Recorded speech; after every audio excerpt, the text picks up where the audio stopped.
Jazakallah khair. I hope Jazakallah khair. Inshallah dubbii fi gorsa obboleessa keenya Dr. Zakir Naik irraa bu'aa gaarii buufanna jee abdadha.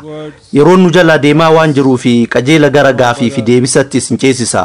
Kutaa sagantaa kanaaf ulaagaalee nu barbaachisan isinii dhiheessuu barbaada. Gaafilee sagantaa wal hin qabanne gaafilee amantiis taanaan hin qeeballu. Gaafii keessan gabaabsaatii qajeela dhiheeffadhaa. Yeroo tokkoon gaafii tokko qofa gaafatu hayyamama. Gaafii lammataa yoo qabaattan hiriira duubatti deebi'uun carraan gaafii lammataa gaafatu yoo isin gaheef eeguu dandeessu. Obboleewwan muslima hin ta'iniif gaafii akka gaafataniifis dursi ni kennamaaf. Galma kana keessa maayikiiwwan lamatu jira. Inni tokko gama bitaa kanatti argama. Tokko ammoo gara mirgaatti argama. Dubartoonni maayikii gama bitaa jirutti fayyadamu. Warra dhiiraa ammoo maayikii gara mirgaa jirutti fayyadamu.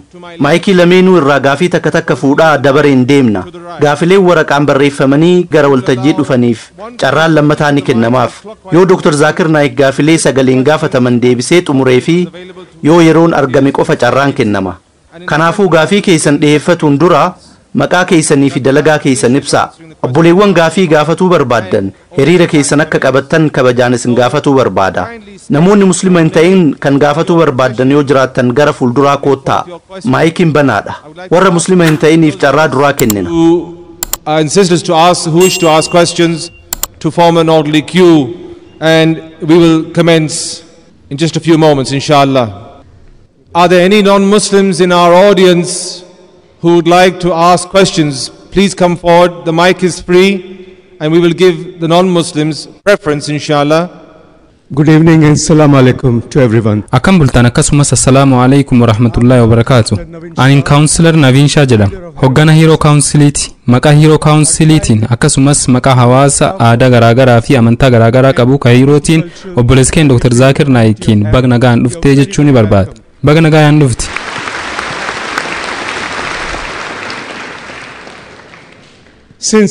Gaafii tokko qofa akka gaafadhuuf waan na hayyamameef ulaagaa kaayama hordofa. Haasofii kee haasa'u hedduus nam dallansiisuun turre. Suniif ammoo si galateeffachuu barbaada. Haga danda'ameen gad fageenyaan waa'ee amantiilee garaagaraa Islaamummaa, Hinduizimii, Judaayizimii akkasumas warra awaamatis dhiyeessuuf yaalii gooteerta. Wanni ati haasa'uu barbaaddu waa'ee walqixxummaati moo amantiin tokkaawwan irratti olaantummaa qabaa kan jedhu agarsiisudha. Galatoom. Or do you reckon that there is a case for supremacy of one religion against another? Thank you. The brother asked a very good question. That is there a question of obboleessi gaafii bareedduu gaafate. Haasawni kee waa'ee olaantummaa amantiin takka amantii biroo irratti qabduuti jedhe. Jalqaba amantii jechi jedhu maal jechuudha? Amantii jechuun daandii jireenyaa jechuudha. Awwaan Quraanni jedhutti amana. Quraanni waa'ee amantiin takka amantii biroo irratti olaantummaa qabaachuu osoo hin taane waa'ee ta'aalaw ilaa kalimatin sawaa'in baynanaa wa baynakum gara dubbiinuu fi isin jidduutti walqixa taatee koottaa jedhuu haasawa. Wanni amantiin takka amantii biroo irratti olaantummaa qabdi jedhu yoo jiraate hundinuu olaantummaa isaa mul'ifachuuf carraaqa. Kanaafuu Qur'aanni akkas godhuurra wayita namoota amantii biroo hordofan waliin haasawinu ta'aalaw ilaa kalimatin sawaa'in baynanaa wa baynakum gara dubbiinuu fi isin jidduutti walqixa taatee koottaa jettuu akka fayyadamnu nu gorsa. An akka dhuunfaatti marii amantiilee tan sadarkaa addunyaatti gaggeeffamtu hedduu isaanii ni morma. Yeroo hedduu wayita mariin akkanaa godhamtu hordofaan yookiin qeensiin amantii kiristaanaa tokko dhufee amantiin hundi takka Islaamni, Kiristaanni, Hinduuzimiin tokko jedhee dubbata. Qeesiin Hinduutis dhufee Hinduuzimiin amantii sirriiti, Islaamniinis Kiristaaniinis tokko ja'a. Kan Muslimaatis dhufee Islaamummaanis Kiristaanummaanis Hinduuzimiinis tokko ja'a. An akka barataa Islaamaa fi amantiilee biroo wal bira qabee qoratuu tokkotti amantiin hundi tokko ja'anii dubbachuun hijiba guddaadha jeetiin amana. Wantoonni wal isaan fakkeessanii jiran. Haa ta'u malee isaan tokko miti. Wantoonni gargar godhan hedduudha. Waa'ee wal fakkeenyaarra waa'ee garaagarummaa hedduminaan haasa'uun hin danda'a. Haa ta'u malee Qur'aanni akka waa'ee wal fakkeenyaarraa haasa'uun nu jajjabeessa. Obboleessa malliniin yeroo hunda fayyadamu. Yoo xiqqaate kitaabban amantii dachii tanarra jiran keessaa inni tokko guutumaan guutuutti sirrii ta'uu isaa irratti walii haa gallu. Wayita akkana jennu warri kiristaanaa macaafni keenya parsantii 100 dubbii rabbii ta'uu isaa hin shakkinu jedhan. Namni Hinduutis dhufee Veedaan dubbii rabbii ta'uu isaa irraa shakkii hin qabnu ja'a. Musliimnis Qur'aanni dubbii rabbii ta'uu isaa hin shakkuu ja'a. An nama tokko irrattis dhiibbaa godhuun fedhu. Dirqamaan waan inni hin barbaanne akka liqimsu hin dirqisiisu. Wanni inni anja'u yoo xiqqaate wantoota wal fakkaatoo amantiilee tanniin keessa jiran jabeessinee hordofuu irratti walii haa gallu. Wantoota gargar nu godhan yeroo biraa irraa haa haasofnu. Kanaafuu wayita walitti dhufnee wal fakkeenya amantiilee hunda keessa jiran barbaadutti seennu waan isaa wal fakkeessu tokkollee ta'uu ni arganna. Kitaaban amantii hundi rabbii tokkichatti amanaa ja'an macaafa keessaa ragaa isiniif kennuu danda'a. Muusaan alayhi salaam kitaaba keessa deebii yookiin Book of Deuteronomy boqonnaa 6 lakkoofsa 4 irratti shamaa Izraa'iloo adna alhin wa adna alkhad dhagaa yaa ummata Israa'el gooftaan keenya rabbii tokkicha ja'a. Yesus Kiristoos alayhi salaam ajajni jalqabaa isa kami ja'amee wayita gaafatamu dubbuma wal fakkaattuu Muusaan dubbateera deebi'e. Wangeela Maarqos boqonnaa 12 lakkoofsa 29 irratti Shama Israa'iloo adna alhin wa adna alkhad. hiikkaan isaatis dhagaa yaa ummata Israa'el gooftaan keenya rabbii tokkicha jechuudha.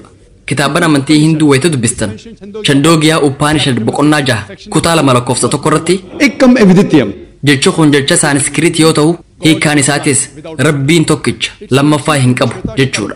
Shaveetaa Shafaadiraa Upanishad boqonnaa 6 lakkoofsa 9 irratti Naacha sikasij janita nacha dippa. hiikkaan isaatis gooftaa saniif gooftaan biraan jiru maatiis hin qabu jechuudha. He has no lord. He has got no parent. Abbaa hin qabu, haadha hin qabu, waan isa caalu hin qabu. It's mentioned Shaveetaa Shafaatiraa Upanishad boqonnaa 4 lakkoofsa 19 irratti naatasii paartii maa'asti gooftaa saniif fakkiin hin jiru. Baagwaad Giitaa Upanishad irraa waa'ee tokkichummaa rabbii ragaa hedduu dhiyeessuun hin danda'a. Wanni inni an jedhu nuti hundi keenya maaliif gooftaa tokkicha sanitti namanne? Baagwaad Giitaa boqonnaa 7 lakkoofsa 20 irratti namoonni qalbiin isaanii qabeenya addunyaa tanaan butamte sanama gabbaranii ja'a. Kanaafuu Baagwaad Giitaa Veedaa fi Upanishad yoo dubbistan gooftaan tokko jedhanii himan sanama gabbaruu balaaleeffatan. Dubbii rabbiin ol aane gara dachii tanaa ni dhufa jettutti hin amanan. Bakka sanii rabbiin ergamtoota erga yaada jedhutti amanan. Kanaafuu wanni nan jedhu warri Hinduu, Yahudaa, Kiristaanaa fi Musliimoonni yoo xiqqaate rabbii tokkicha qofa gabbaruu irratti walii haa galu. Gooftaan sunis fakkii hin qabu, hin dhalatu, macaafa keessatti, Baagwaad Giitaa keessatti, Qura'aana keessattis wanni kun ibsamee jira. Kitaabban kanneen yoo gad fageenyaan qorattan ergamaan xumuraa Nabi Muhammad sallallahu alaihi wasallam ni dhufa jedhanii barsiisan. Haasawaa kee keessatti macaafa keessaa ragaa kanaa isiniif dhiyeesseetiin jira. Kitaabban Hinduu keessaayis dhiyeessuu ni danda'ama. Baafisiyyaa Puraanaa Parba 3, Khandi 3, Adhiyaay 3, Shalooqaan 10 hanga 27 waa'ee dhufiinsa Nabi Muhammad sallallahu alaihi wasallam dubbata. Waa'ee kun tabsuttaa kitaaba Atarbaaveedaa kitaaba 20ffaa himni 127 mantaraa 1 hanga 14 irratti waa'ee Nabi Muhammad sallallahu alaihi wasallam dubbata. Kitaabni Kalkii Puraanaa jaamus ni jira. Waa'ee Kalkii Awtaar kan dhufuuf jiraatus ni dubbata. Kalkii Puraanaa keessatti Antimrshiin kalkiin xumuraa ergamaan xumuraa ni dhufaa ja'a. Maqaan haadhasaa Summatii ja'amaa ja'a. Hiikaan isaatis nagee jechuudha. Aaminaadha. Maqaan abbaasaa isa rabbi gabbaru Vishnuyaas ja'amaa ja'a. Wayita gara afaan Arabaa deebisnu Abdullah ta'a. Kunis maqaa abbaa Nabi Muhammadi sallallahu alaihi wasallam. Ji'a Maadaw guyyaa 12ffaa dhalataa ja'a. Rabiicul Awwal guyyaa 12ffaa jechuudha. Ergamaa xumuraa fi goolabbiitii ja'a. Nabi Muhammad sallallahu alaihi wasallam ergamaa xumuraa fi goolabbiiti. Hiriyoota afraniin deeggaramaa ja'a. Waa'ee khulafaa'oota afran duraa himuusaati. Haala kanaan itti fufu. Bakka nagaa ja'amtee yaamamtutti dhalataa ja'a. Sambaalaa Makkaa jechuudha. he'll be born in the family of the chief. Mana maatii hooggantoota Makkaa keessatti dhalataa ja'a. Waa'ee Nabi Muhammad sallallahu alaihi wasallam kitaaban amantii Hinduu keessatti haasawa taasiseetiin jira. Rabbii tokkichatti amanutti aansee kan lammaffaarratti dhufu ergamaa xumuraa fi goolabbii ni dhufa ja'amutti amanuudha. Sunis Nabi Muhammadi sallallahu alaihi wasallam. Kitaaban Yahudaa, Kiristaanaa, Hinduu fi Islaamaa waa'ee jireenya du'a boodaatis ni haasawan. Kitaaban amantii Hinduu wayita waa'ee punarjanama haasawan waa'ee jireenya du'a boodaa haasawu isaaniiti. Waa'ee du'anii ka'uutii miti. Kun hubannoo dogongoraati. Punar jechuun kan itti aanu jechuudha. Janam jechuun ammoo jireenya du'a boodaatti ni amanan. Garuu dhalachuu du'uu miti. Kun hubannoo dogongoraati. Kanaafuu wanni ni anja'u yoo xiqqaate waan waloota heerratti walii haa galu. Amantiileen gurguddoon hundi Hinduuzimiin, Kiristaanni, Yahudaan akkasumas Islaamni waa'ee rabbii tokkichaa dubbatan. Akkasumas waa'ee dhufiinsa ergamaa xumuraa fi goolabbii kan maqaan isaa Muhammad tahee dubbatan sallallahu alaihi wasallam. Kanaafuu hundinuu yoo ergamaa xumuraa fi goolabbii hordofan waahii isaanitti kenname Qur'aana hordofuu qaban. Waa'ee olaantummaa amantii takkaa haasa'urra gara bu'uura jalqabaatti deebi'uu qabna. Amantiin takka qofaatu ture. Amantii takkittii san Rabbi suuraa Ali Imraan suuraa 9ffaa ayaa 19ffaa irratti nu hime. Inna ad-diina 'inda Allahi al-Islaam. Amantiin Rabbi biratti fudhatama qabdu. Amantii fadhinnaa ta'e Rabbi ol aaneef kennu Islaama. Islaamummaan amantii fadhinnaa ta'e Rabbi ol aaneef kennuuti. Amantii maqaa Muhammad Sultaan Abdullah jedhu qabaachuun arkattuu miti. Maqaa musliimaa qabaataniif jannata seenuu hin danda'an. Muslim jechuun nama fadhinnaa isaa Rabbi ol aaneef kennuun nagaya harkate jechuudha. Obboleessa.